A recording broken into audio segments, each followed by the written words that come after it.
മുത്തശ്ശൻ കണ്ടിട്ടുണ്ടോ ആദ്യത്തെ തൃശൂർ പൂരം? ആദ്യത്തെ തൃശൂർ പൂരോ?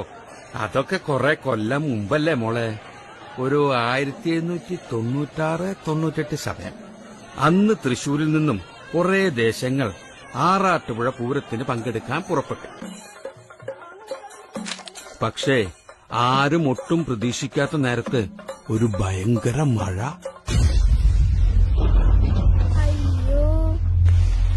മഴ കാരണം നമ്മുടെ തൃശൂർ ദേശക്കാർക്കാണെങ്കിലോ ആറാട്ടുപുഴയിലേക്ക് സമയത്തിന് എത്താനും പറ്റിയില്ല.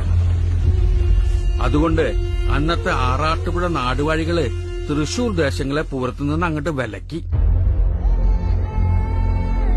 ഒരുപാട് ആശിച്ചു പോയ പൂരത്തിന് പങ്കെടുക്കാൻ പറ്റാത്ത വിഷമം തൃശൂർക്കാർ ഓടി വന്ന് പറഞ്ഞത് അന്നത്തെ കൊച്ചി രാജാവായിരുന്ന രാമവർമ്മ കുഞ്ഞിപ്പിള്ള തമ്പുരാനോടായിരുന്നു.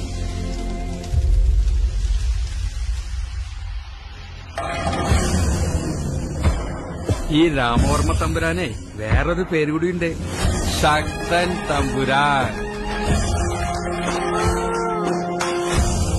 ദേശക്കാരുടെ സങ്കടം കേട്ടിട്ട് തമ്പുരാൻ പറഞ്ഞു, സങ്കടപ്പെടാണ്ടിരിക്കുക, പൂരം ഇനി നമ്മൾ നടത്തും. ഈ ലോകം മുഴുവൻ പൂരം കാണാൻ ഇനി നമ്മുടെ മണ്ണിൽ വരും.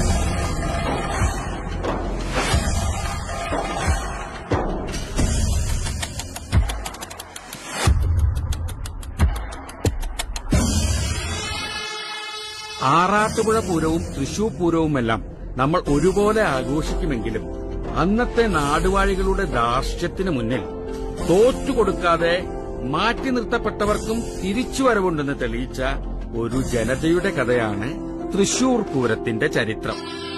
അതിന് നേതൃത്വം കൊടുത്ത മഹാനായ ഒരു രാജാവിന്റെയും കഥ.